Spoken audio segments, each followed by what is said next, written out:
Soy Memo Mejía, tu anfitrión y presentador de Argumentos Incómodos, un podcast donde tú y yo abordaremos temas, tramas y eventos habituales, incómodos e interesantes que podremos alojar en nuestro repositorio de conocimientos inútiles, esperando que algún día sean de utilidad. Y sean ustedes bienvenidos otra vez a Argumentos Incómodos. Un saludo y un abrazo muy fuerte a mis escuchas de México y a quienes me escuchan desde otras partes del mundo. Hoy en especial a quienes comienzan a escucharme desde Australia y desde Singapur. Gracias por escucharme por allá, les mando un gran abrazo. Recuerden que estoy en Facebook e Instagram como Argumentos Incómodos Podcast, todo junto. Manden sus peticiones, saludos, memes, críticas. ¿Han leído algún buen libro últimamente? Cuéntenme qué les ha parecido. Muchas gracias por continuar en su podcast. Estocolmo, Suecia, 23 de agosto de 1973. En la esquina de Norrmalmstorg, disculpen, la plaza más transitada de la ciudad, se encuentra un antiguo y sólido edificio en el que funciona un banco, el Kreditbanken.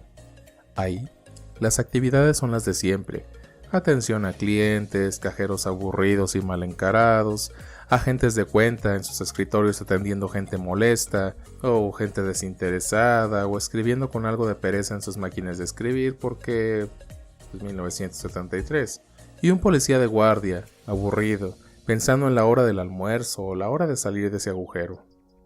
De pronto, un grito grave y atemorizante que hace que todo se paralice.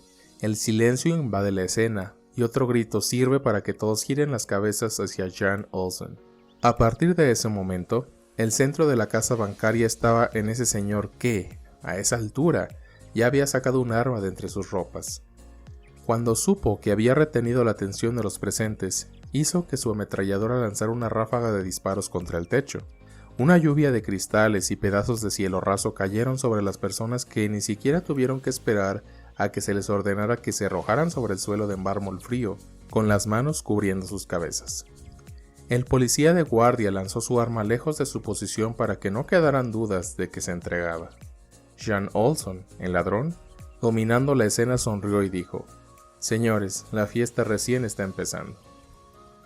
Existen robos de bancos famosos por el ingenio con el que fueron concebidos, otros por el monto del botín, algunos por la manera espectacular o dramática en que se resolvieron.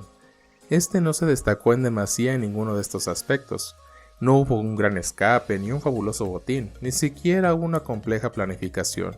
Sin embargo, este hecho, que se extendió durante 6 días, tuvo como consecuencia que una expresión se metiera de lleno en el habla cotidiana. Este robo de banco, del que pocos conocemos, es el que originó el llamado y cada vez más enarbolado Síndrome de Estocolmo. El ladrón ingresó al banco con el arma escondida entre sus ropas, guantes y un bolso, para no ser identificado si había teñido el bigote y las cejas. Del rubio rojizo había pasado al negro azabache. Todo el tiempo habló en inglés, remedando un acento americano, para despistar a los investigadores.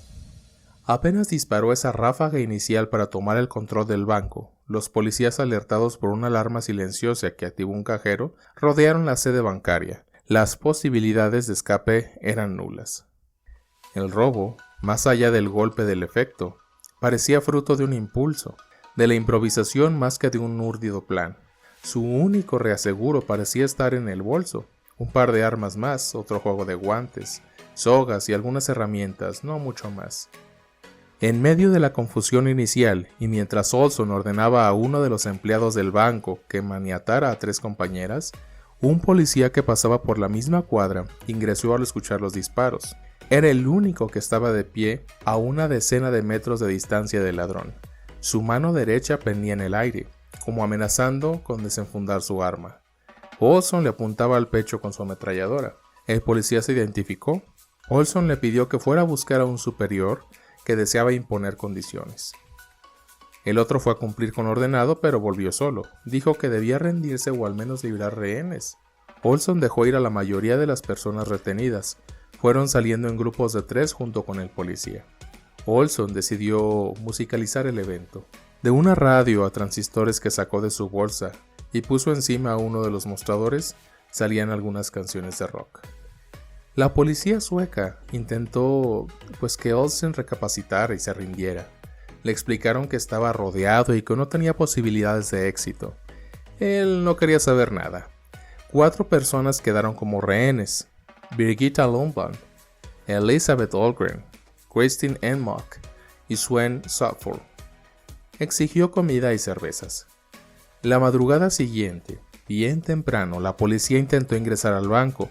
Los agentes dispararon medio a lo pendejo y fueron repelidos por Olson, que hirió de gravedad a uno de los agentes. Pasadas unas horas decidieron cambiar la estrategia y escuchar al ladrón y secuestrador. Las exigencias esta vez fueron varias más. Persistía la de comida y bebidas alcohólicas. También solicitaba un auto para fugarse, dinero y la liberación de un famoso preso, Clark Olofsson. Los negociadores intentaron hacerlo entrar en razones.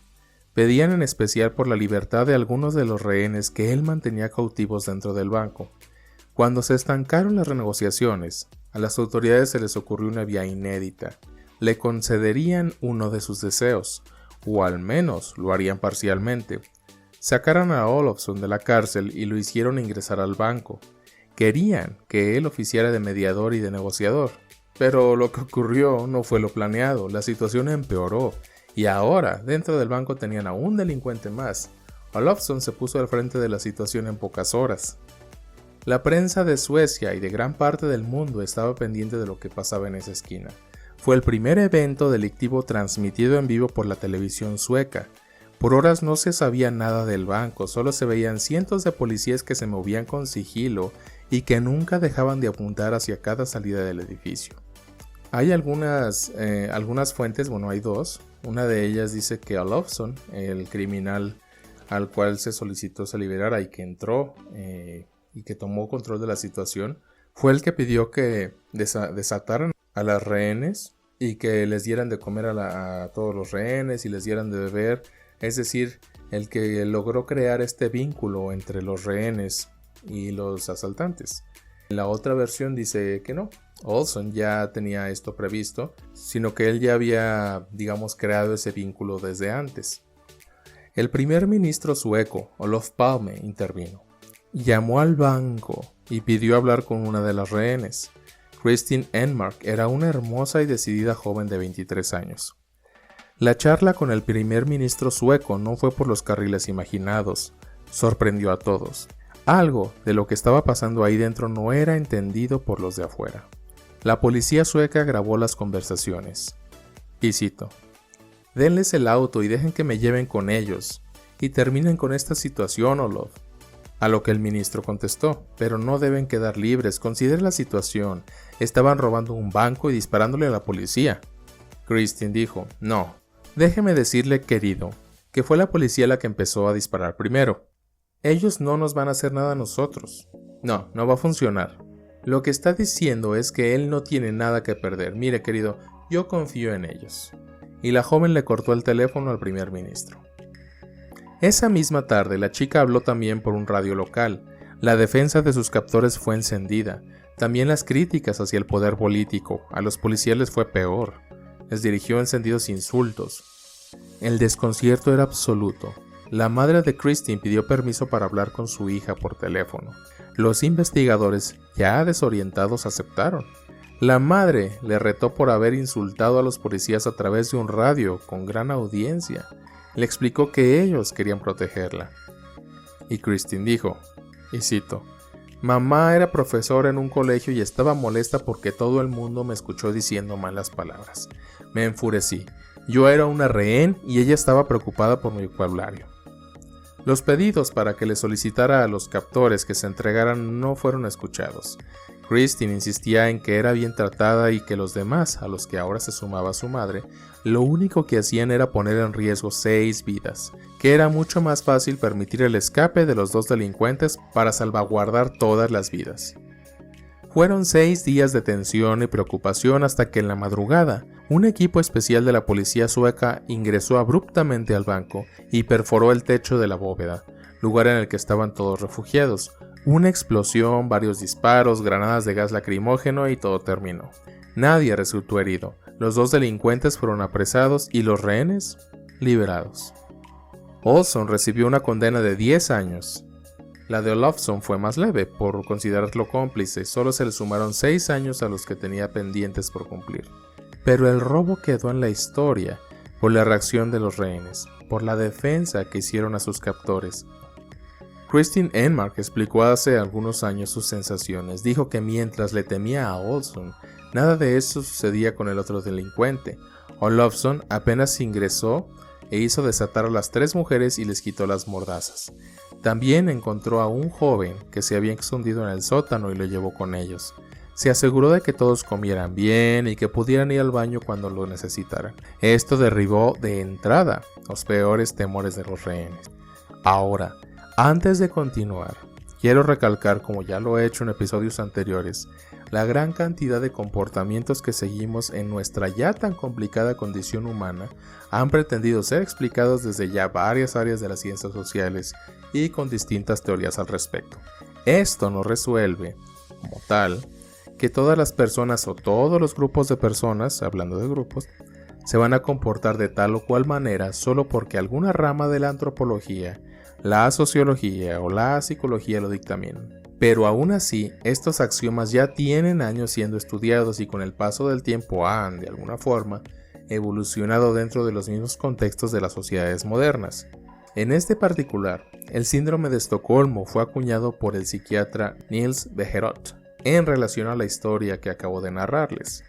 Niels, además de adquirir fama por acuñar este término, también lo hizo por su investigación en el abuso de drogas. Su opinión de que el uso indebido de drogas es un asunto delictivo y que el uso de drogas debe estar sujeto a penas severas ejerce una gran influencia en Suecia y en otros países. Creía que la cura para la adicción a las drogas era hacer que las drogas no estuvieran disponibles y fueran socialmente inaceptables.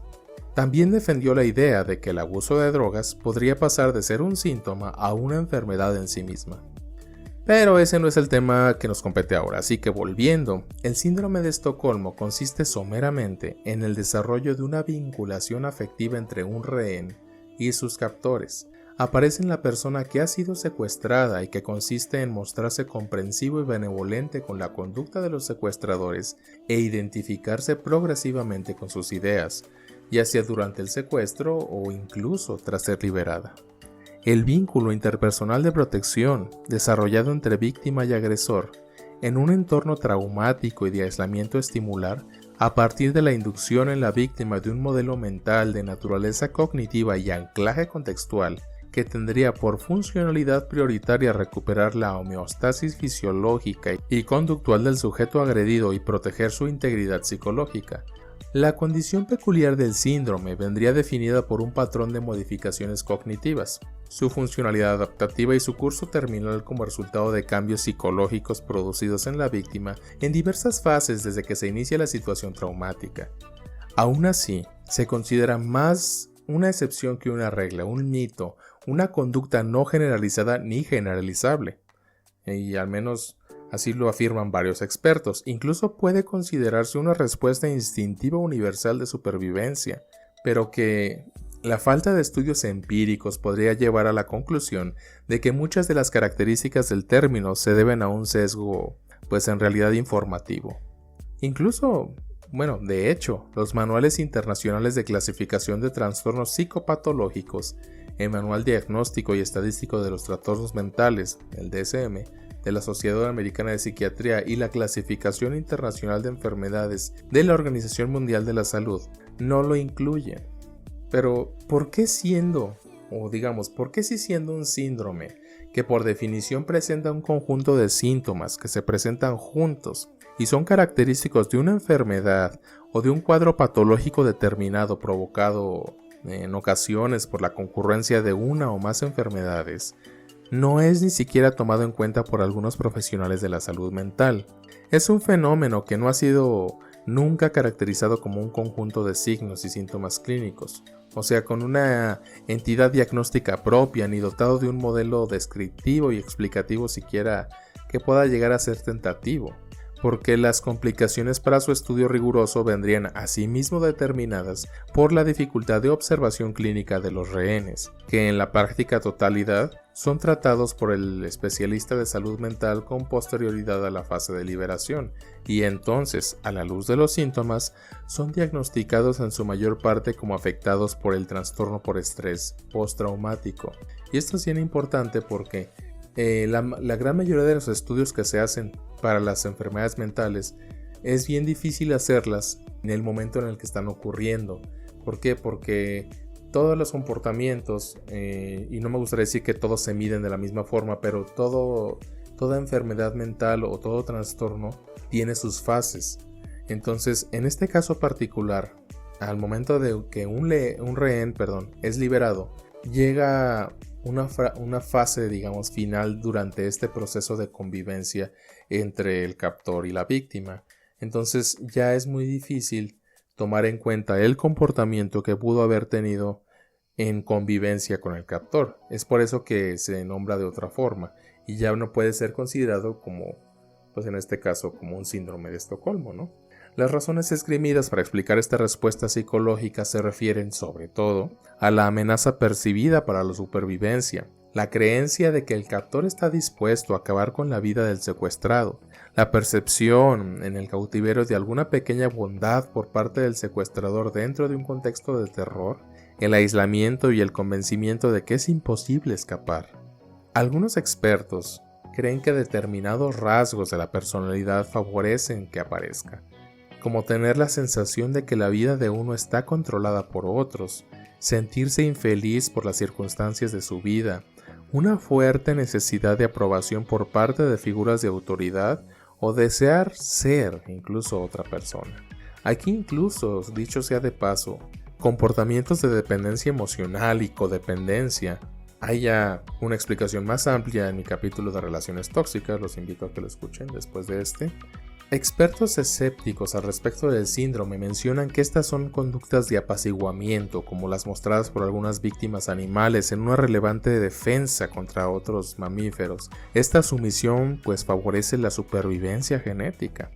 Mira, de acuerdo a varios ensayos realizados por la Universidad de Cincinnati en Estados Unidos, ha habido otro tipo de abordaje o de identificación en concomitancia con las características del síndrome de Estocolmo, en torno a un núcleo caracterizado por distorsiones cognitivas y estrategias de afrontamiento y dependencia amorosa. Se detecta la aparición de síntomas del síndrome de Estocolmo en mujeres jóvenes sometidas a abuso por parte de sus compañeros sentimentales, y está basada en la idea de que el síndrome es el producto de un tipo de estado disociativo que lleva a la víctima a negar la parte violenta del comportamiento del agresor mientras desarrolla un vínculo con el lado que percibe más positivo, ignorando sus propias necesidades y volviéndose hipervigilante ante las de su agresor.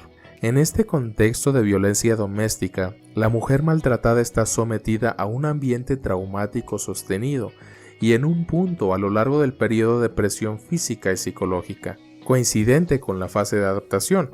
La mujer adopta inconsciente y adaptativamente el modelo mental explicativo de su esposo o de su pareja sobre su desgracia y acepta acerca de las razones que él expone para golpearla, proyectando al mismo tiempo la culpa al exterior. En esta línea se considera la aparición de una variedad de síndromes.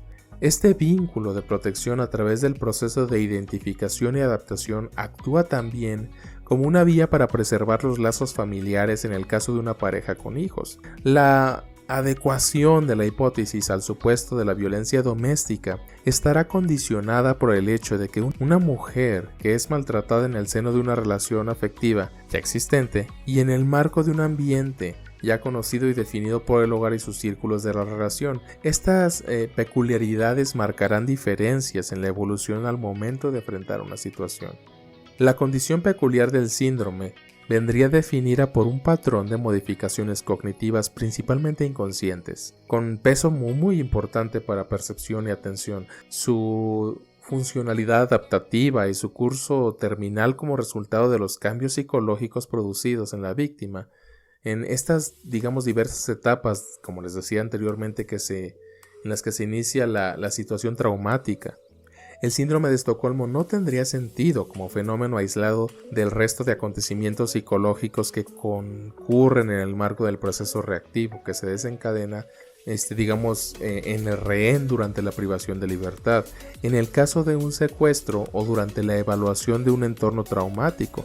El síndrome de Estocolmo es un proceso que requiere de circunstancias específicas para que llegue a manifestarse con influencia sustancial en el sujeto, y su grado de incidencia en las víctimas no es tan habitual como popularmente se pueda suponer. Igualmente, no todas las personas que sufren la tortura de una fase de cautiverio en extremo son afectadas por idéntica sucesión de acontecimientos psicológicos o físicos, pues las condiciones de partida de cada sujeto y el entorno del que procede no son los mismos para todos. Las diferencias individuales determinan en gran medida cuáles serán los mecanismos psicológicos activados, para adaptarse al medio. De modo muy general, se puede señalar que cuando más estable y consolidado sea el estado psicológico global del individuo antes de ser sometido a la privación de la libertad, mejor será su respuesta a los factores negativos que éste afrontará para subsistir. Es lógico pensar que no será de la misma forma afectada una persona psicológicamente equilibrada y en óptimas condiciones físicas que otra propensa a sufrir estados depresivos, con vulnerabilidad al estrés biológicamente determinado, que en el instante de ser secuestrada estuviera sometida a otras fuentes de estrés, como las relaciones con graves dificultades en su medio doméstico. Y siento que ya nos extendimos mucho, y voy a finalizar con lo que suelo decir en algunos de los capítulos y que ya también lo mencioné en este capítulo. Ya hace algunos años, y no estoy hablando del año pasado, que se está buscando dar explicación a todo lo que hace el ser humano, en el ámbito de las ciencias sociales, por lo menos en cuanto a comportamiento se refiere. Esto hace que en ocasiones se aglomeren una serie de características y teorías en un solo rasgo, y al menos desde mi parecer se crean sesgos más que explicaciones certeras de algún fenómeno.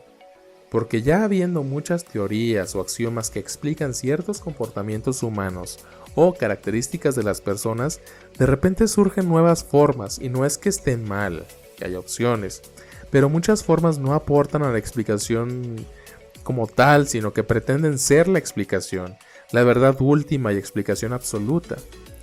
Y esto ha pasado por ejemplo, con el síndrome de Estocolmo, o con el término relacionado a relaciones tóxicas o vínculos tóxicos, y otra serie de comportamientos y teorías mal explicadas, y términos tan prostituidos que van perdiendo validez o sentido al explicarse incorrectamente. A pesar de que hay otra serie de soportes detrás de cada uno de ellos, axiomas en relación a criterios de investigación que llevan años en las diferentes corrientes psicológicas.